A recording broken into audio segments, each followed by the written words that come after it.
This is a short video on using the time slider window in ArcMap. This is a tool that I'm really excited about and I love to use it as often as I can. It took me a long time to understand what it was good for because I didn't really know what my data was supposed to look like and how to really get it into usable format. So that's going to be the main goal of this video, is to show you what your data should look like so that you can then use it in the time slider. So there's a few use cases. It's really, like most things in ArcMap, up to your imagination. But these are the three things that I've used it for or have thought to use it for. The first is, obviously for crime. You can have a date for each incidence, and you can display through the time slider window when they occur, and they can appear and disappear. The visualizing profits or revenues or losses per stores, as well as displaying maybe reported disease outbreaks per county or per uh, facilities. Those are relatively the same, and it's really just joining a rate per feature and showing the change over time if it goes up and down. And that can be symbolized either through a chloropleth map or graduated symbols. So I'll open up ArcMap here. Uh, the first thing that we're going to go through is just singular points on a map that each have one date associated with them. In this case, I have a bunch of random houses that I picked out, and I assigned a date to each one of when these burglaries happened, so we can maybe see if there's a pattern or maybe if it's just random occurrence. But um, hypothetically, we have these all reported within about 2 weeks of each other. So the first thing you need to do is have your data set up the right way. And that's really simple for this one, because if we open up our burglary table, and we can see I've just got these points here,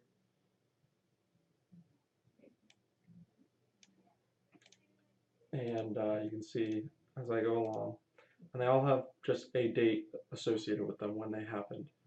Um, if you want to get a little more complex with it, if you know when they happened, you can always put a time in there as well, because you can use the time slider app for specific hours or minutes and even down to the second if you'd like. But for this instance, we're just going to do the date that they happened on. So that's really basic. That's what it looks like. You can have as much other information, other fields in there as you may know, but really all we need is where the point is and the date that it happened on for this one. So you close that out, and if you come to the properties, there's this nice tab over here called time. And what we want to do is we want to enable time on this layer. So we just check that box on, and then we have to run through a few of these things. So we have to tell the ArcMap what field is our date field, or what are we going to base it off of, because we could have multiple dates in there or multiple times depending on what our data is representing. So for this one, I'm just going to say each feature has a single time field because there's just one date. We will use this other one where there's a start and an end time in the next example. And it already picked up date because I made date a date field. It's not a float, string, text, or anything. It's actually designated as a date field, so it gets picked up. And then the other thing I want to make sure I do is my time step interval. So when I'm moving through the time slider window and I click to the next step, how many days is it going to skip? And in this case, I'm just going to do 1 day at a time because these are all within about 10 days of each other. And I'm just going to hit OK for now. So now they're time enabled. Up here in the standard toolbar, there's the time slider window, and you can open that up. And you can see everything disappeared except for this one, because this record happens to fall on my first date, which is January 2nd. if I come into the time slider options, which is that button, you can see that I have my time window. I don't want that at the moment, but I have my time step interval is 1 day that got carried over. And my time extent is, it actually set the minimum and the maximum time for me because I based it off of this burglary layer. So the first crime happened on the 2nd and the last crime happened on the 10th. So I can hit OK. Before I hit OK, there's playback, which you can have it go slow to fast. Right now we're going to say slow, or you can tell it to play the entire video within a specified amount of time. So in this case I might want 15 seconds instead. And I can hit OK. And the playback is for if you actually hit play here, but you can use this. This is our time step interval. You can see that it goes through 1 day at a time. The dates change at the top of the time slider window. And as I go through each day, one at a time, my points show up. I can see in what, if there's any patterns. I can move backwards as well. But if I hit play, now it's going to play this whole thing in 15 seconds, so it will automatically go through for me, and I can let it go by itself. So that whole thing will get done in 15 seconds. The other thing is that when this is done, if you'd like, you can export it as a video here. It becomes an AVI file, so you just put it into a folder that you'd like and name it accordingly. So you can share that with anybody, and it'll be that 15-second playback or whatever you specify. But the other thing is, if we come back into options, this is really interesting, and we go to time, or back to time display. You notice earlier I had 3 days of my time window, because right now I have a 0-day time window, so it's really just showing me that 1 day at a time. But if I make it a, let's say a 3-day time window, and hit OK, and I drag this all the way back, you can see that as I go through, that's actually 2 days, because that's the 2nd and the 3rd. Then this is the 2nd, 3rd, and 4th. And then that's my 3-day interval from the 2nd to the 5th. And then that 3-day interval shifts as I go. So you can see at the bottom that everything that happened within those 3 days is showing up rather than just that 1 day.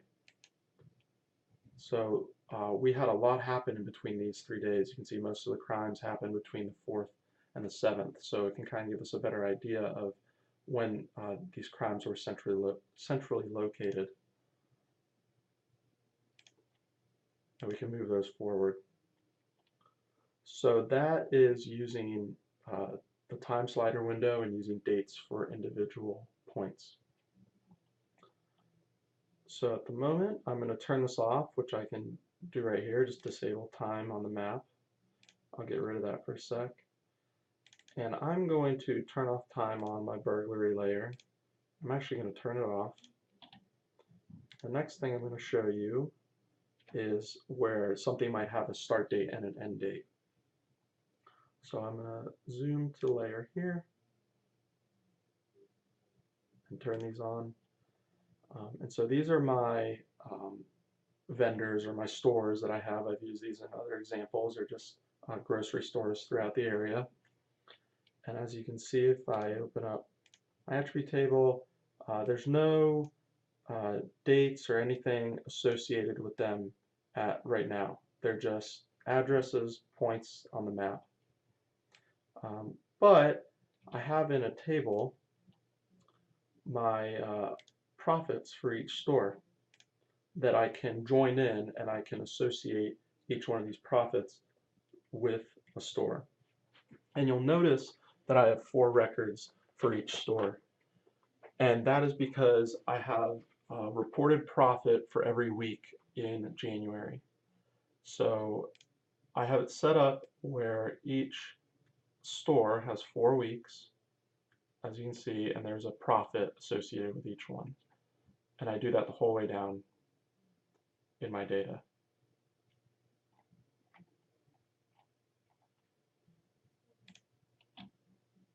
So what I have to do is join this in, and a join is 1-to-1, so it's only going to join the first that it finds, so it'll just be the profit for week 1 will get joined to this food giant, and then the profit for week 1 will get joined to this FTS grocery market, and so on.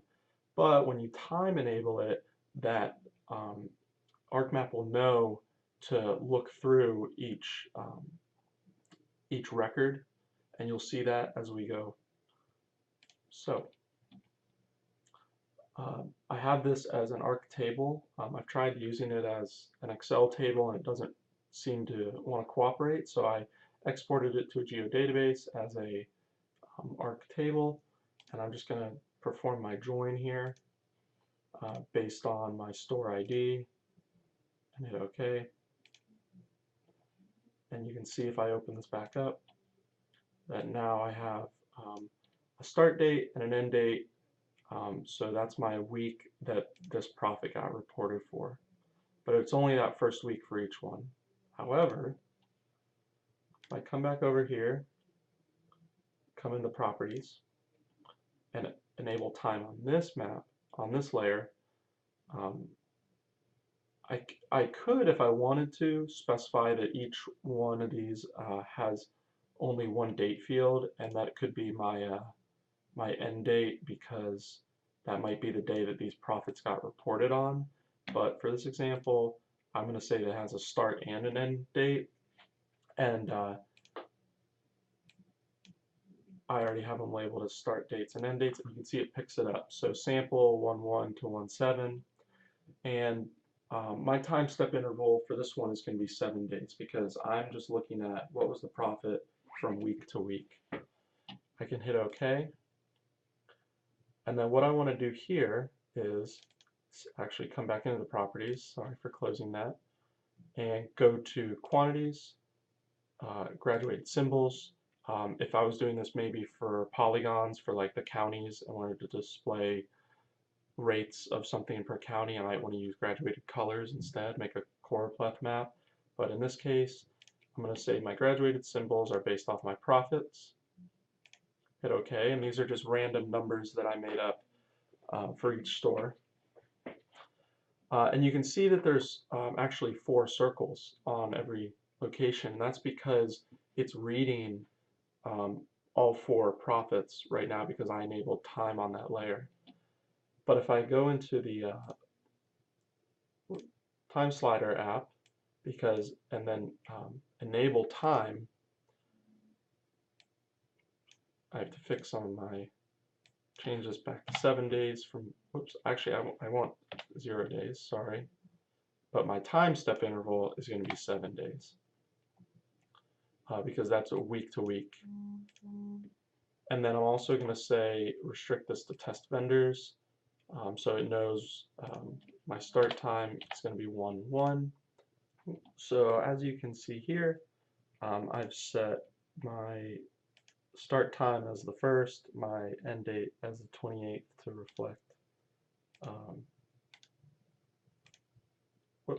to reflect this here. You can see I've got the 1st as my starting date, and then my last date here is the 28th. So now that I have those set up as graduated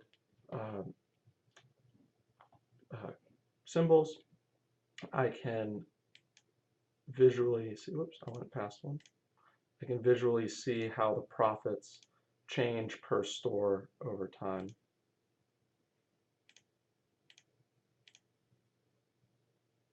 So if you have any questions, feel free to contact me. Here's my information.